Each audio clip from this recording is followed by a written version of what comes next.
बिस्मिल्लाहिर्रहमानिर्रहीम। अस्सलाम वालेकुम। कैसे हो प्यारे बच्चों, उम्मीद करती हूँ खैरियत से होगे।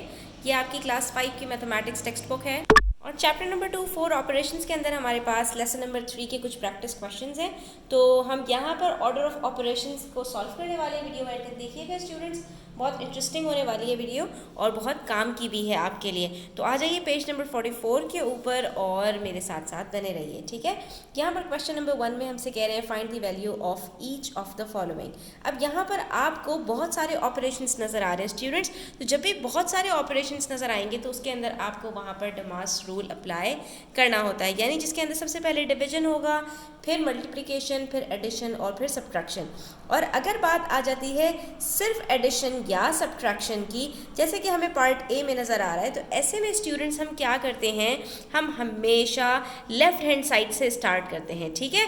तो चाहे आप पहले प्लस हो चाहे पहले माइनस हो, आप लेफ्ट हैंड साइड से अगर स्टार्ट करेंगे तो आपसे कोई मिस्टेक नहीं होगी। अब जैसे यहाँ पर मेरे पास है 57 + 16 - 5 + 14।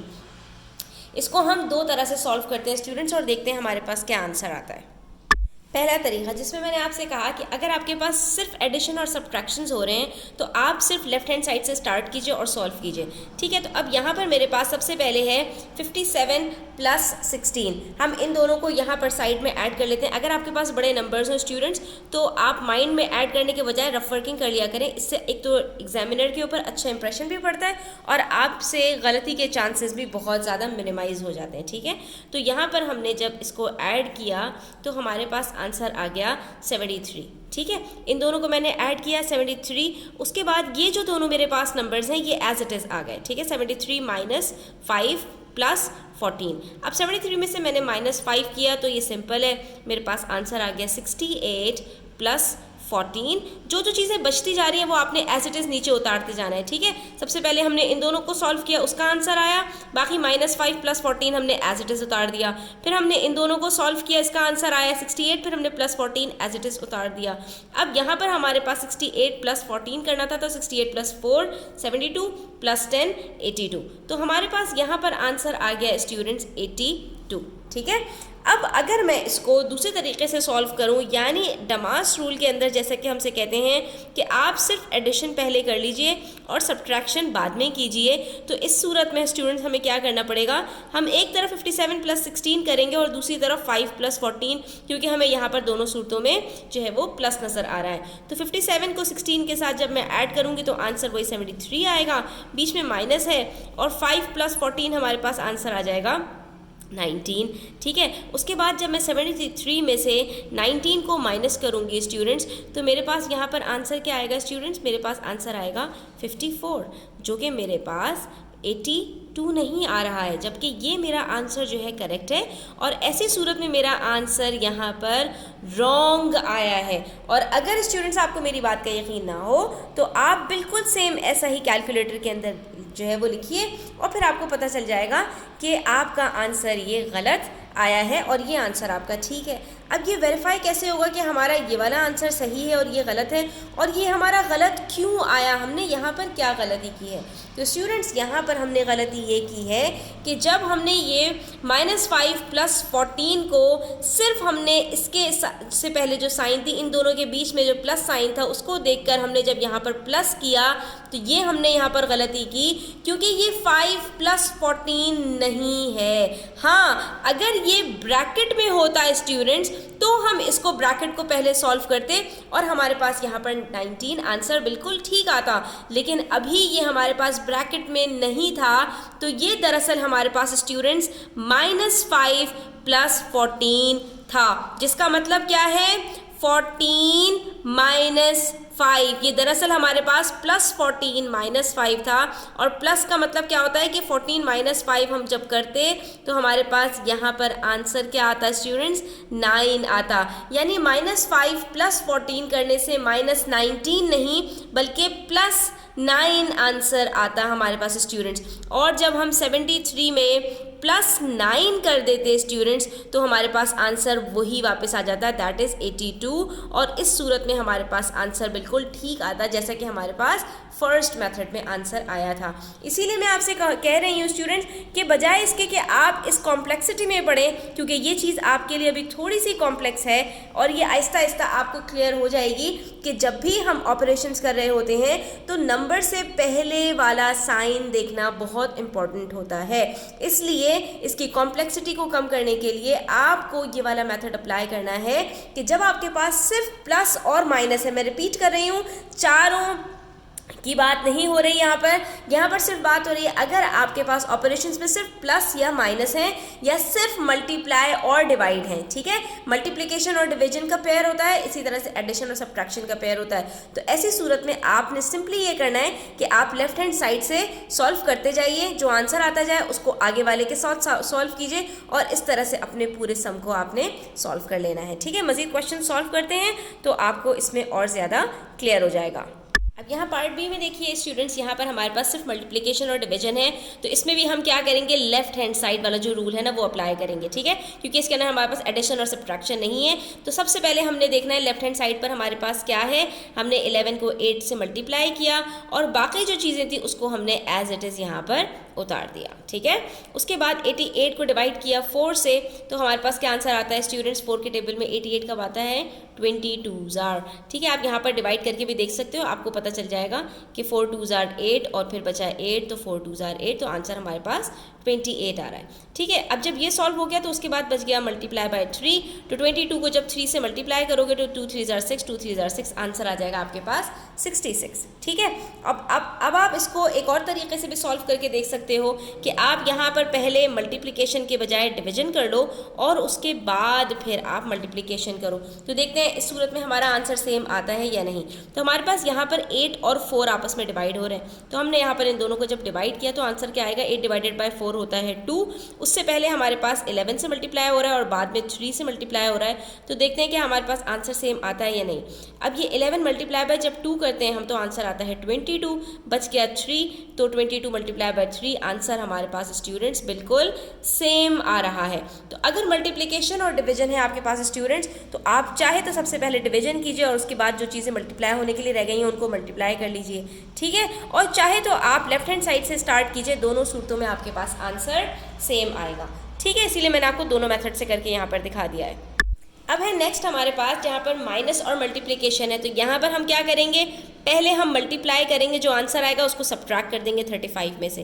तो 35 को आपने एज इट इज़ लिख देना है, माइनस का साइन भी एज इट इज़ लगा देना है। 15 2 जार 30, तो हमारे पास यहाँ पर बच गया 35 माइनस 30 और ये आंसर आ जाएगा हमारे पास यहाँ पर 5। ठीक है, लेकिन अगर यहाँ पर स्टूडेंट्स में 35 माइनस 15 पहले कर दूँ तो मेरे पास बचेगा 20। ठीक है, और 20 में जब मैं 2 मल्टीप्लाई करूँगी तो आंसर आ जाएगा मेरे पास 40, जो कि मेरे पास रॉन्ग आंसर होगा। इसलिए जब भी आपके पास इस तरह से ऑपरेशंस हो कि एक माइनस हो एक मल्टीप्लाई, या एक प्लस एक मल्टीप्लाई, या एक प्लस एक डिवाइड, तो वहाँ पर आपको डमास रूल ही अप्लाई करना पड़ेगा। इसी तरह पार्ट डी में देखिए स्टूडेंट्स, अब यहाँ पर हमारे पास 3 तरह के ऑपरेशंस हैं, डिवीजन भी है, एडिशन भी है और सब्ट्रैक्शन भी है। तो हम ज़रा सब्ट्रैक्शन को और एडिशन को 2 मिनट के लिए साइड पर रखते हैं। ठीक है, ये हमने एज इट इज़ उतार दिया। हमने सिंपली क्या करना है, 40 को डिवाइड करना है 8 से। ठीक है, तो 8 के टेबल में 40 कब आता है, 8 5 जार 40। बाकी हमने चीज़ें एज इट इज़ उतार दी। तो स्टूडेंट्स अब हमारे पास यहाँ पे क्या बचा, 64 माइनस 5 प्लस 22। अब क्योंकि सिर्फ प्लस और माइनस है तो पहले हम माइनस कर लेते हैं, हमारे पास आंसर आ गया 59। उसके बाद बच गया 22, तो अब हम इसको इसके साथ ऐड कर लेंगे। ठीक है, तो 59 को जब आप 22 के साथ ऐड करते हैं तो आपके पास आंसर आ जाएगा 81। ठीक है, तो इस चीज़ का आपने ध्यान रखना है कि जब आपके पास मल्टीपल ऑपरेशंस हैं तो सबसे पहले आपने डिवीजन करना है, फिर मल्टीप्लिकेशन, और उसके बाद जो प्लस माइनस बचेगा तो उसके अंदर लेफ्ट हैंड साइड से आप राइट हैंड साइड की तरफ चले जाओगे। लेकिन जब बच्चों बात आ जाएगी ब्रैकेट की, तो याद रखना है आपने इस बात को कि सबसे पहले ब्रैकेट्स ही सॉल्व होते हैं। ठीक है। तो हम यहाँ पर क्या करेंगे, सबसे पहले ब्रैकेट को सॉल्व करेंगे, ब्रैकेट के बाहर जो कुछ है उसको एज इट इज़ रहने दो, ठीक है। 31 को आपने सबसे पहले 18 में से माइनस करना है, ठीक है। तो 31 में से आप 18 को माइनस करके देख लीजिए, आपके पास यहाँ पर आंसर आ जाएगा 13, ठीक है। अब जब हमारे पास ये दोनों बच गए, अब ब्रैकेट हमारा ओपन हो गया, क्योंकि 31 माइनस 18 का हमारे पास जैसे ही आंसर आया तो हमारा ब्रैकेट गायब हो गया। अब हमने सिंपली क्या करना है, 17 + 13, तो आंसर आ जाएगा हमारे पास 30, ठीक है। तो इस चीज़ का आपने ध्यान रखना है। इसी तरह पार्ट एफ में भी हमारे पास ब्रैकेट है, तो हम सबसे पहले ब्रैकेट को सॉल्व करेंगे और बाकी जो चीज़ें हैं उसको थोड़ी देर अभी हम रहने देंगे, ठीक है। यहाँ पर अभी आप 100 - 4 नहीं कर सकते, क्योंकि 4 के बाद जो ऑपरेशन है वो मल्टीप्लिकेशन का है। तो हमारे पास जो ब्रैकेट से आंसर आएगा वो पहले 4 से मल्टीप्लाई होगा और फिर जो आंसर आएगा वो 100 में से माइनस होगा। तो इसलिए यहाँ पर 100 - 4 करने की गलती मत कीजिएगा, इसको एज इट इज़ आपने उतारना है। सबसे पहले आपने यहाँ पर ब्रैकेट को सॉल्व करना है, ठीक है। ये छोटी छोटी टिप्स और ट्रिक्स होती हैं, इसका ख्याल रखोगे तो आपसे मिस्टेक के जो चांसेस हैं वो बहुत ज़्यादा मिनिमाइज हो जाएंगे, कम हो जाएंगे। तो 85 को आप 5 से डिवाइड करके देख लीजिए स्टूडेंट्स, आपके पास आंसर आ जाएगा 17, ठीक है। तो हमारे पास अब देखिए क्या सिचुएशन है कि एक तरफ माइनस हो रहा है, दूसरी तरफ मल्टीप्लाई। तो पहले हम क्या करते हैं, हमेशा हम पहले मल्टीप्लाई करते हैं। तो आप यहाँ पर 4 को 17 से साइड पर मल्टीप्लाई करके देख लीजिए कि क्या आंसर आता है, और उसके बाद फिर आपने उसको 100 में से जो है वो माइनस करना है। तो ये हमारे पास आ गया 68, 100 में से अब हम माइनस करेंगे 68, तो हमारे पास यहाँ पर बच जाएगा स्टूडेंट्स 32, और ये हमारा आंसर हो जाएगा। तो यहाँ हमारा क्वेश्चन नंबर 1 कंप्लीट हो गया स्टूडेंट्स। अब आ जाइए क्वेश्चन नंबर 2 पर। बड़े मजे का क्वेश्चन है और ये एक वर्ड प्रॉब्लम है, ठीक है। इसको आपने बड़े गौर से समझना है, तो सोल्यूशन आपके लिए आसान हो जाएगा। The admission fees to a space museum for adults and children are shown, ठीक है। एक अडल्ट की फीस कितनी है, $32, एक चाइल्ड की कितनी है, $20, और फैमिली पास जिसके अंदर 2 अडल्ट और 2 चिल्ड्रन होते हैं उसकी जो है वो प्राइस $75 है, ठीक है।